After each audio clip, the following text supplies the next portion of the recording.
समन के स्थान पर पत्र भेज सकते हो आप। यानी कि ज़रूरी नहीं है भाई समन ही भेजा जाए हर बार किसी को बुलाने के लिए, आप लेटर भी भेज सकते हो, लेकिन कुछ परिस्थितियों में ही आप ये लेटर भेज सकते हो। समझिए भाई कौन सी परिस्थितियाँ होंगी। Everyone welcome back this channel. CPSC का ऑर्डर 5 रूल 30 है। ऑर्डर 5 का लास्ट रूल है, समझते हो इसमें क्या कह रहा है। समन के स्थान पर पत्र भेज सकते हो आप। यानी कि ज़रूरी नहीं है भाई समन ही भेजा जाए हर बार किसी को बुलाने के लिए, आप लेटर भी भेज सकते हो, लेकिन कुछ परिस्थितियों में ही आप ये लेटर भेज सकते हो। समझिए भाई कौन सी परिस्थितियाँ होंगी। तो हमारा रूल कहता है कि यह नियम कुछ विशिष्ट यानी कि किसी स्पेसिफिक व्यक्तियों को समन के स्थान पर लेटर भेजने की अनुमति देता है न्यायालय को।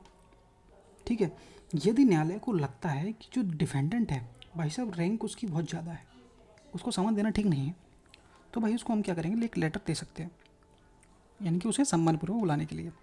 अब इसका सब रूल बन समझोगे कि समन के स्थान पर पत्र भेजने की अनुमति कोर्ट को है। यदि न्यायालय को ठीक लगता है तो वह समन के बजाय लेटर भेज सकता है इज्जत पूर्वक बुलाने के लिए सामने वाले को। सेकंड हमारा कह देता है कि यह पत्र जो आप भेज रहे हो न्यायाधीश या न्यायाधीश के द्वारा जो नियुक्त अधिकारी होगा, कि ऐसे समन उसके द्वारा ही भेजे जाते हैं हमेशा, तो उसके हस्ताक्षर होंगे। जरूरी है न्यायाधीश के ही हो, न्यायाधीश ने किसी को अपॉइंट किया हो कि समन तुम भी भेजोगे हमेशा, तो उसी पर साइन वगैरह तुम ही करोगे। तो जिसको समन तामील भेजने के लिए अपॉइंट किया गया था कि समन तामील वो सील वगैरह तुम लगाओगे कोर्ट की ये वो, तो उस अधिकारी के हस्ताक्षर उस पर होंगे या फिर न्यायाधीश के होंगे, किस पे, लेटर पे।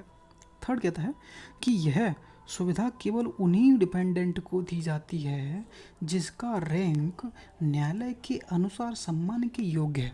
यहाँ पे स्पेसिफाई नहीं किया गया है कि भाई किसको भेजना है किसको नहीं भेजना। अब यहाँ पे इसका मतलब नहीं है कि अब किसको भेजना है किसको नहीं भेजना है, इसमें डिफाइन तो नहीं किया गया किसको भेजना है। तो यहाँ पे कोर्ट का डिस्क्रिशन होगा कि कोर्ट चाहे तो जिसको भेजना चाहे उसको भेज सकती है। ठीक है, अब समझो सब रूल 2।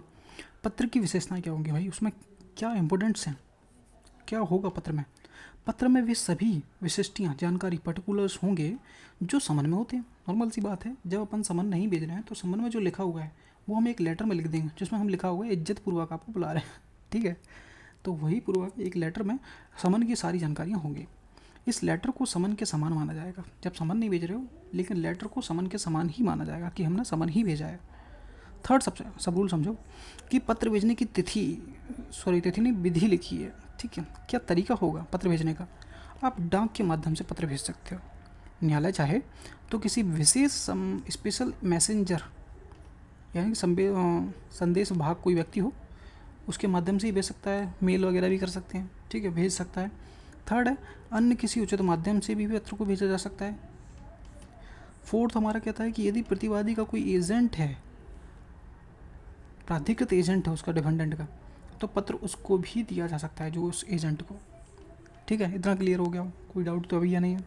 नेक्स्ट क्या है, एग्जांपल समझो कि यदि कोई उच्च अधिकारी या सम्मानित व्यक्ति न्यायालय के विचार में समन के स्थान पर पत्र प्राप्त करने के योग्य तो है, तो उसे समन नहीं भेजकर पत्र भेजकर हाजिर होने के लिए कहा जा सकता है।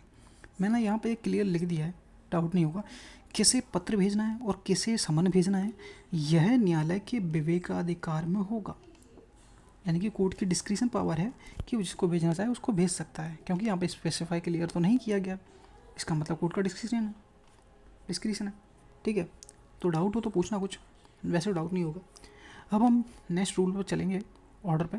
मैं सोच रहा हूँ ऑर्डर 9 पढ़ाया जाए, इसके बाद बहुत ज़्यादा क्वेश्चन बनते हैं वहाँ से। ठीक है, तो वीडियो पसंद आए वीडियो को लाइक कर देना, सब्सक्राइब कर देना। मिलते हैं नेक्स्ट वीडियो में। ठीक है, थैंक यू।